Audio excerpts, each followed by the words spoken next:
తర్వాత ఏం జరిగిందన్నా? తనని పిలిపించి ఫోటో చూపించా. ఎవడు వీడు? వాడు వాడు చెప్పు, ఎవడు వీడు?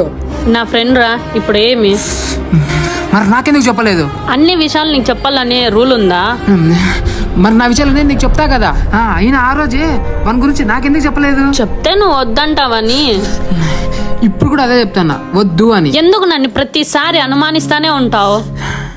నువ్వు వేసే ప్రతి అడుగు మంచిదా చెడ్డదా అని చెప్పాల్సిన బాధ్యత నాది. దాన్ని అనుమానం అన్నారు, ప్రేమ అంటారు. నేను వాన్తో మాట్లాడితే నీకేందిరా బాధ? నువ్వు ఎవరితో మాట్లాడినా నేనేమనుకోను, కానీ నేను ఉన్నా కూడా నీకు వేరే వాళ్ళతో మాట్లాడాలి అనిపించిందంటే నేను లేనట్టే కదా.